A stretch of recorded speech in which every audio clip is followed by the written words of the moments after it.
I thought I didn't have the courage to ever click on that publish button and do anything close to building a personal brand. So I can say this with confidence. What Naval taught me changed my life. Naval Ravikant is one of the most popular names in the business niche. Naval Ravikant. Naval Ravikant, the magic of Naval Ravikant. He has invested in and built multiple brands in the last few decades. His Twitter thread, How to Get Rich Without Getting Lucky, is one of the most retweeted tweets, and a lot of wise people believe this is the best suggestion out there to build a brand. And that's me. Someone with a full-time marketing job, a job where I spend millions on ads and help other companies to earn more money. Also a job that makes me get up in the morning every day at the same time. Brush, get ready, drive, come home exhausted, eat dinner, sleep off by 10 and repeat. And I was far away from doing anything close to building my own brand.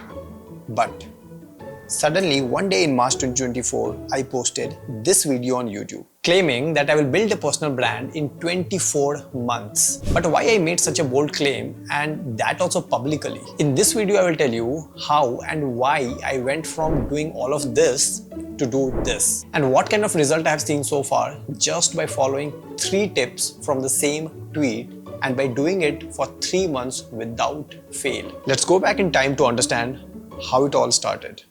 I was reading Almanac of Naval Ravikant, where Eric dives deep into this tweet. And that's when I came across the first lesson. Something so simple. He says, arm yourself with specific knowledge. Specific knowledge is knowledge you cannot be trained for. If society can train you, it can train someone else and replace you. Let me give you an example. Imagine you are sitting in an MBA classroom learning the science of business from the best book and the best professors. But guess what? You are not sitting alone. There are hundreds of other kids sitting in the same classroom learning from the same book and the same professor. And there are a million other kids sitting in similar classrooms all over the world. The same student will give you competition for getting a job after MBA. And it doesn't stop there. Even after 10 years, you will be competing with the same group of students. And if you're watching this video right now, either you are here, or here like me, but you are trapped with the same group forever. So after learning this, there was one thing I knew for sure. I had to get out of this rat race, and building my personal brand was the only way out. But how? I mean, I knew I should work on my specific knowledge, but how to find this specific knowledge? This is beautifully explained in the book Ikigai. And you don't even have to read the book, just turn it around and you will find these 4 circles. So what are these 4 circles? The first circle says, find what you are naturally good at. The second one says, find what you love. Third one says, find what the world needs. And the last one says, find what you will be paid for. And once you have checked all these 4 points, you will arrive at your specific knowledge. In fact, you can combine the last 2 points, because once you will find what world needs, you will be paid for that. Let me give you an example.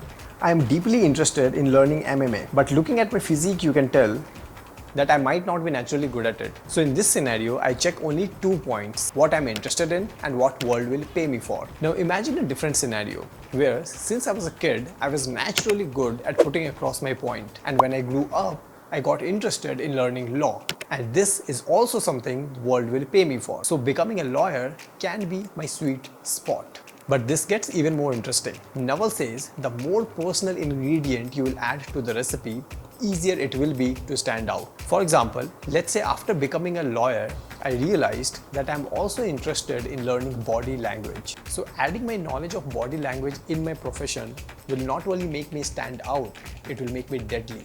But remember this, body language is not something I learned in law school. I added my personal ingredient. If you will look, you'll find a lot of examples around you, such as sports personalities who are good at building personal brand, actors who can dance, teachers who are good at teaching.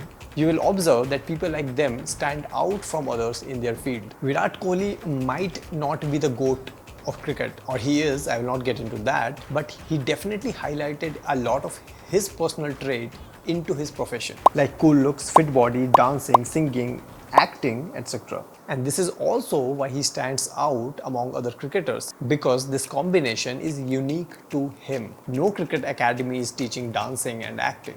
And that's why Naval said, nobody can compete with you at being you. Now you cannot be replaced because what you bring to the table now is unique.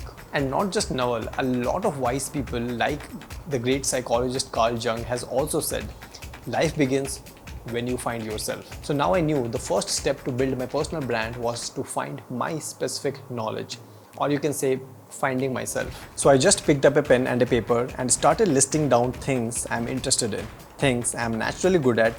In fact, I did a detailed SWOT analysis of myself. And no, you don't have to go to Himalayas to find yourself. A detailed, well thought out SWOT analysis will help you find yourself. And I will make a separate video on that because this is a critical step, especially if you're planning to build a personal brand. Let me give you an example. A lot of influencers and book will tell you you should get up at 5 in the morning, because that is what a lot of CEOs does. But doing SWOT analysis of myself told me that getting up in the morning is my weakness and working late night is my strength. So I'm sticking to my strength. So again, figure it out yourself. Think for yourself, decide for yourself. Coming back, by the time I was done, I was not just a marketer who ran ads like a million others. I knew what I was naturally good at, which is understanding human behavior, and my biggest interest was learning psychology. And both of these can be used in a marketing profession, which I'm already in, which pays really well. So by the time I was done finding myself, I was a marketer who loves reading and exploring why we make certain decisions, what goes behind our impulse buys. And in the end, I added one last ingredient, a marketer who also loves camera and storytelling. So now I have this combination of interest that no MBA class is teaching.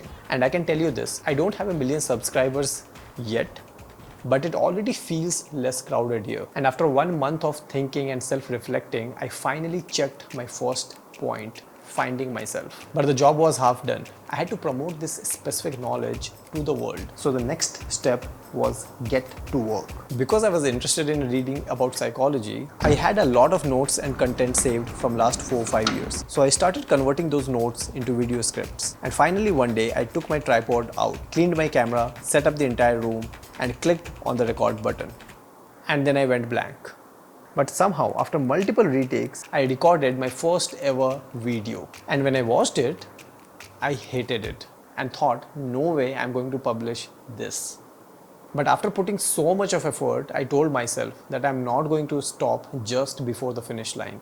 So I did something Naval had done before starting his business. He had announced it to his friends and family that he's going to start his business.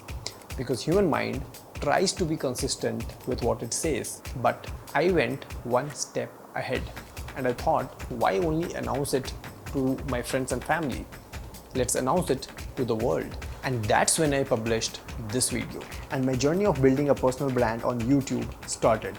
I had already announced it to the world, so now it was time to show them what I have got. I took my books out, refreshed some topics, turned that learning into a script, and recorded my first ever explainer video. And finally clicked on that publish button. But nobody watched. So a new step was added into my journey, crack YouTube. One by one, I watched and read almost everything out there on how to grow on YouTube. But also realized you can't just sit and learn. It doesn't work that way. I need to learn what's working out for me. Think for yourself, decide for yourself. I need to publish videos and learn parallelly. So every week I was publishing 1 or 2 short videos and I was noting down everything. If one video is performing better than others, what was the first shot, what was the first line, what was the thumbnail, everything. And one day I was sitting on an airport and I saw one iPhone ad in the newspaper and randomly created one shot and uploaded it. And when I woke up the next morning, I saw that it had 11,000 views. Next day, 30,000 views, and ended up getting 500,000 views. And with every passing day, my subscriber numbers started looking a little better. But even after seeing views like 500,000 on my shorts, I'm still seeing 30-40 kind of views for my long form videos. And if I have learned something about long form videos, this video should touch 5,000 views in 1 month. Let's see. But I will tell you what keeps me going. Time for the last lesson by Naval. He said that building specific knowledge will feel like play to you, while it will look like work to others. And it is so true. So of course I would like to see 5,000, 10,000 kind of views on my long form videos as well. But because I'm doing what I love, I'm enjoying every bit of this journey. And if you're watching this video right now, I'm pretty sure that Either you are planning to build a personal brand or a company. And I want to tell you this, there's a lot of content out there on how to build a brand, but just start by finding yourself, because nobody can beat you at being you.